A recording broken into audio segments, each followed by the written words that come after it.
Íñigo de A Coruña, la política de puertas giratorias que denunciaba Pablo Iglesias tantas veces, ¿es una realidad o en cambio es una teoría de la conspiración? A ver, es algo real, pero no es como lo pintan. Lo pintan como una conspiración. Tenemos un problema con los políticos y tenemos un problema con los críticos del nivel lamentable y ñoño de Pablo Iglesias. Los políticos tienen sueldos muy altos. Bueno, no, en realidad en España no tienen sueldos tan altos, pero ellos afirman que tienen sueldos muy altos. Hay que bajarles el sueldo a los políticos. Bueno, digamos que lo hacemos. ¿Qué tipo de personas van a participar en política? Si tú ganas X cantidad y a ti te ofrecen una cuarta parte de X para que representes a tus conciudadanos, para que cargues con la responsabilidad de la legislación, para que estés a cargo de una consejería o de un ministerio, para que tragues con gente como los opositores que tenemos en estos tiempos, que son gente que no está, más que opositores, son contrapositores, están en contra de todo. Y te voy a dar un sueldo de basura inferior al que tienes tú ahora. ¿Vienes? Mucha gente va a decir, oye, mira, no. Obviamente muchos políticos actúan con mera convicción y con militancia y principios y tal, pero si tú llamas a un ministro de Hacienda, buscas a alguien que tenga técnicamente conocimientos claros sobre el manejo de los dineros de una sociedad compleja, como puede ser la española, la mexicana, la brasileña, la estadounidense, la rusa. Bueno, no, sí, pero queremos un ministro de Hacienda que gane el sueldo mínimo. Pues vas a tener el nivel de habilidad que se tiene en el sueldo mínimo, es decir, no vas a tener el nivel de habilidad de la persona que tú quieres, porque esa persona en la empresa privada ganaría muchísimo más dinero. Entonces eso es por un lado. Tienes como gobierno que ofrecer salarios competitivos, sobre todo por esto, porque la gente pasa por el gobierno, salvo en lugares donde se eternizan, sobre todo en países del tercer mundo, pero en España hay gente que es ministro 4 años y adiós, muy buenas, y te vas, o 2 años. Entonces el enorme salario que supuestamente están ganando lo ganan 2 años, luego ¿a dónde van?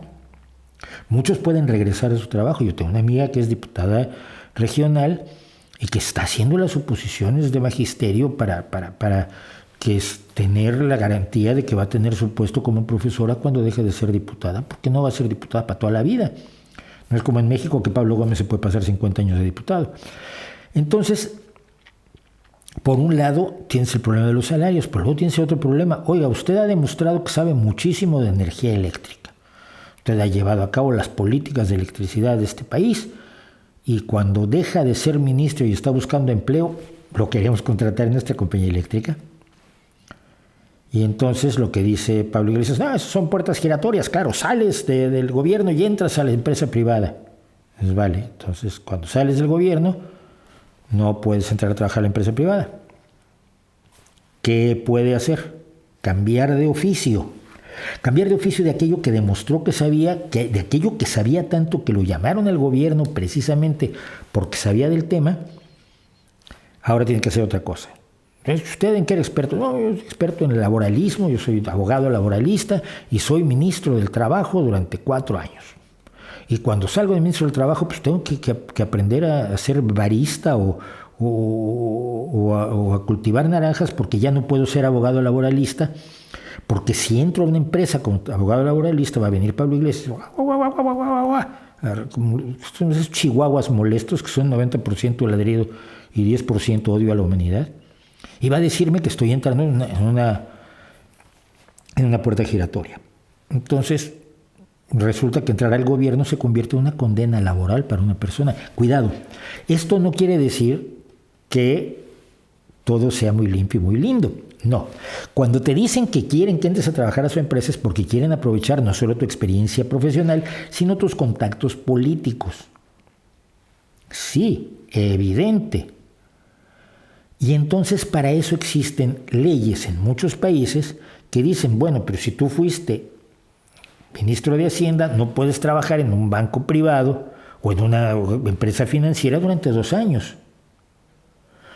Para cuando se haya diluido el conocimiento que tú tenías de lo que está funcionando dentro del gobierno, para que no puedas pasar información que no deberías pasar, ya luego puedes. Pero lo que pretenden muchos críticos es que ya no vuelvas a trabajar nunca en un terreno determinado. Los contactos políticos que tiene una persona son un activo. Y es un activo que cualquiera que pongas en el gobierno va a aprovechar. ¿De qué crees que va a trabajar Pablo Iglesias ahora? ¿Va a ser tu mensajero de Amazon o va a ponerse una mochila de Globo y va a ser repartidor? ¿O va a regresar a dar clases a la Complutense? No. Va a tener un trabajo con un salario muy superior al que podía haber imaginado tener cuando entró en política, porque sus relaciones políticas, sus contactos políticos, su presencia política, su solo nombre es un valor agregado. Y eso es el problema de esto, es que es inevitable. Entonces, es importante controlarlo, es importante supervisarlo, es importante determinar que alguien que trabajó en el gobierno no comete ilegalidades cuando vuelve a trabajar fuera del gobierno.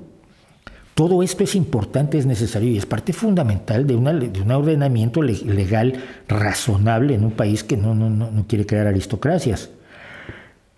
Pero eso no es lo que están planteando los enemigos de las puertas giratorias. Lo que están planteando es básicamente que trabajar en el gobierno se convierte en una condena.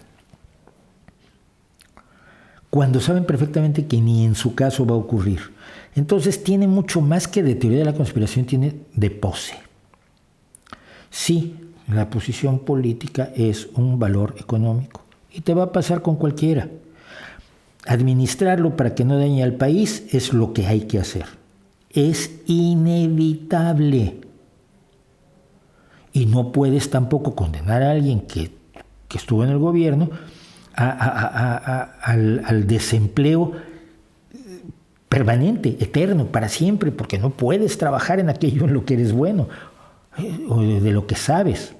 Entonces, es un conflicto. Yo creo que es un conflicto que muchos países intentan resolver de distintas maneras con distintas legislaciones, que debe ser enfrentado, pero que no se resuelve con la facilidad y con la simpleza. Siempre la simpleza con la que manejan estas ideas algunos de nuestros queridos amiguitos.